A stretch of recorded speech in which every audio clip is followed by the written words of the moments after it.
Hello, everyone, and welcome to another edition of Social Value Always Matters. I'm Ben Carpenter, Chief Executive of Social Value UK and Social Value International. And I'm delighted to have with me today Richard Spencer. Hello, Richard. Hello. How Thank are you. you? I'm very good, thanks. Thank you for joining us. I know your time. Pleasure. Would you mind just explaining to audiences your role and what you do? Yeah, sure. So I have wear two hats at the Institute of Chartered Accountants in England and Wales.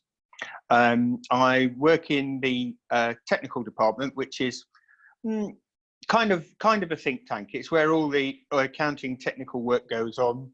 At the Institute, we represent about 180,000 students and members, and those are predominantly in the UK, but an increasing number across the globe.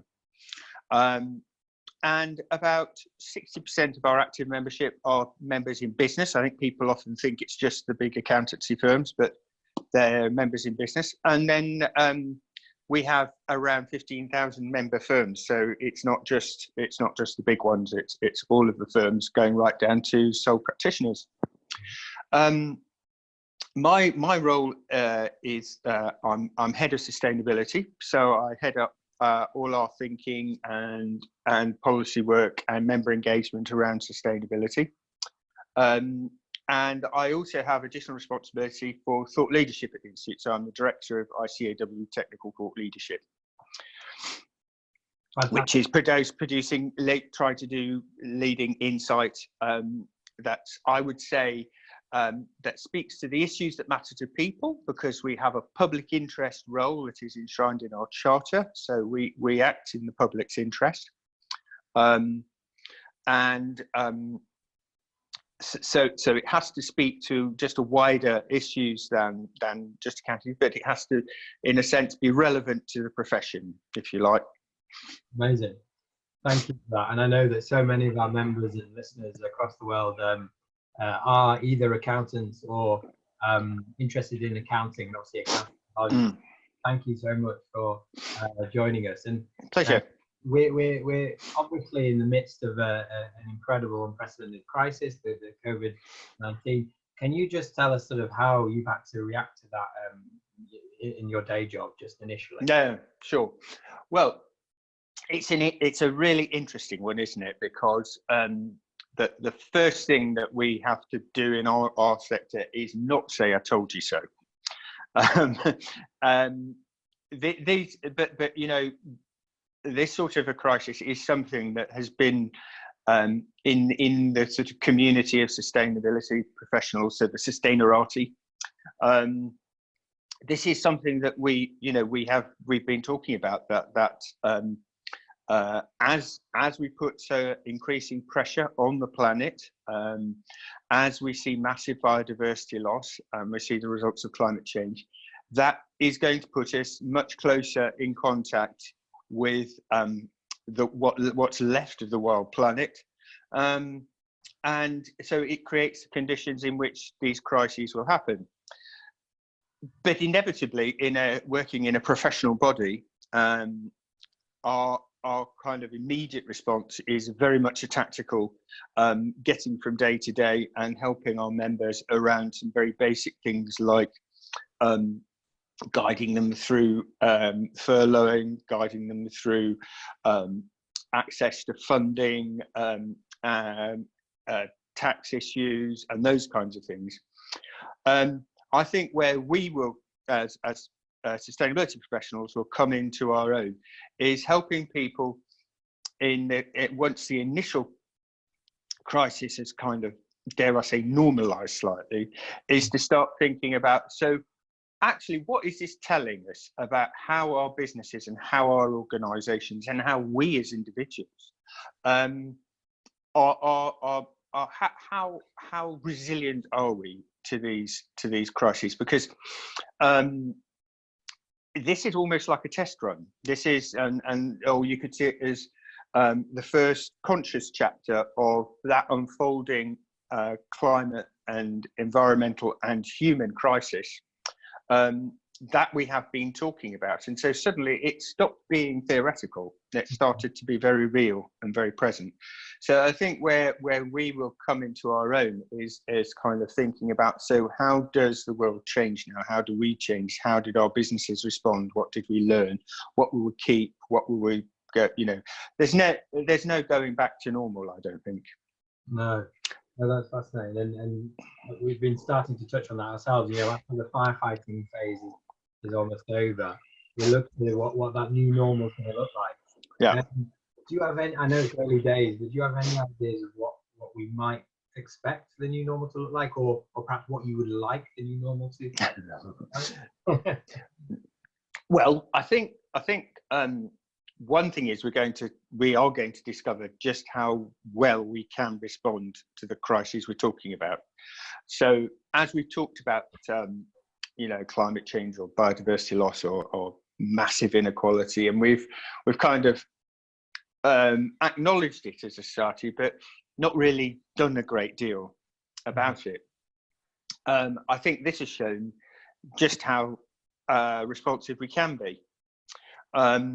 So I think there are, probably the things that everyone's saying, I'd guess, which is we've discovered we don't have to travel as much. We've probably discovered that we can be more efficient and less wasteful. And it would be nice to think that that this was a kind of wake-up call for us all, that we realise that actually society does matter. That we do need to think about the most vulnerable and the weakest, that our key workers are heroes every single day, and we appreciate them. So I'd like to think that there'd be a shift in values.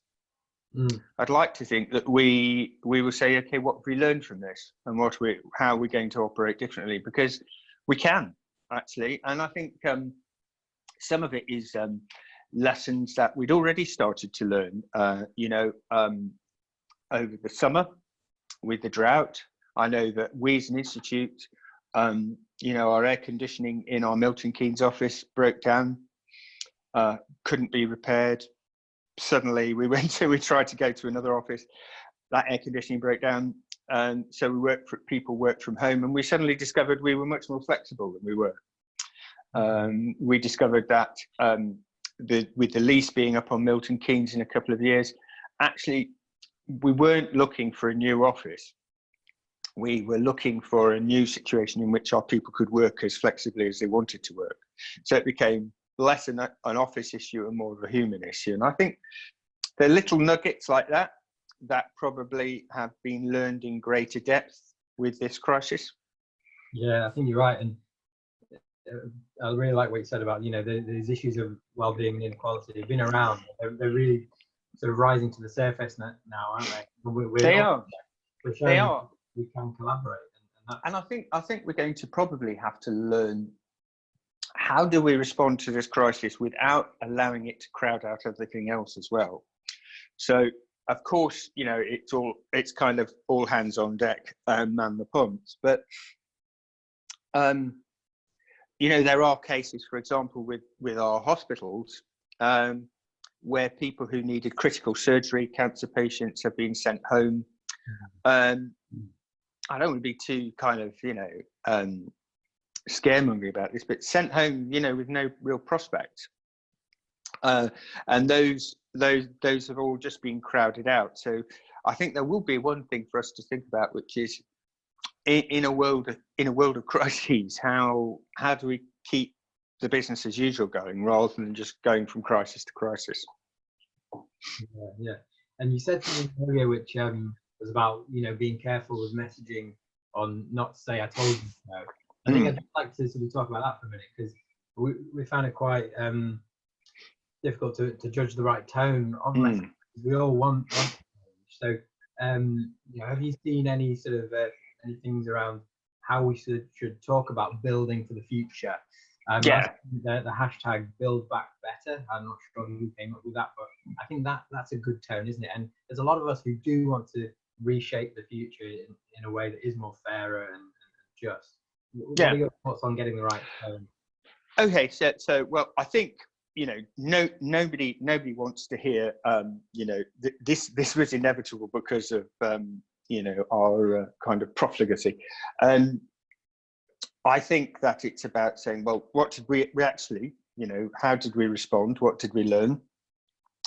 And it does need, I think, eventually is getting the recognition that actually this crisis is connected to that bigger crisis. Like I was saying, you know, it's almost like the conscious chapter 1. I mean, there have been many chapters before, but we just haven't really been aware of them because they weren't our crisis. They were nature's, or probably the Paul's. Yeah. So I think we can't run away from the kind of the point that Greta makes and others make, which is, you know, that these two crises are connected, and you've got to see the solution as both. So I think it's about saying the messaging needs to be very fact-based. It needs to be evidence-based, and it needs to be around. I think there's an element of actually, well, nature is our friend, so we need to maintain that natural base in order for us to have the lives we want. So a kind of, rather than saying, well, look at what you've done, isn't it terrible, is saying this is a recognition of the importance of nature and just how fundamentally dependent on it we are. So what are we going to do to make that work? Absolutely. I think that's really helpful advice, and I hope we can continue to collaborate in the ways that we've seen in the last few weeks. And we've seen some great examples of that, you know, kind of University College Hospital and McLaren coming together to work out how to do events. You know, I mean, there's some heartwarming and brilliant examples that we shouldn't trivialize, you know, that they actually show just how innovative and just how collaborative we can be. Yeah. There's a lot to celebrate. Absolutely, and just that's kind of how I wanted to finish our little chat, really, is just to ask you if there's been anything that, you know, in the midst of this crisis, when it can be really scary and frightening and worrying, there has been some great moments of the best. Has there been anything that really made you smile or sort of given you some real hope? Yeah, well, of course, now we're all social media addicts, aren't we? Because we haven't got anything else to do. I think it's heartwarming to see the video clips of in the hospitals and to see our kind of emergency and first responders and how they're dealing with everything, and that's kind of really heartwarming. And it was beautiful to see the kind of the applause for the NHS. Yeah, and I think people have now kind of, you know, it's at times like this that you realise just how important that is. I think the story that I loved most was I think it's Ilfracombe in North Devon, where the community got together and they essentially inventoried everybody in the community and leafleted every household, and they established who were vulnerable, who needed support, and just, I think it's an example of just how we've seen some communities come together. And we don't want to romanticize it, because I'm sure there are some examples where you know that hasn't happened, but I think it's heartwarming to see just how people have pulled together. Yeah, definitely, and I think that's a lovely note to finish on, Richard. So thank you again for your time. Pleasure. Yeah, pleasure. Bye, Richard. Bye.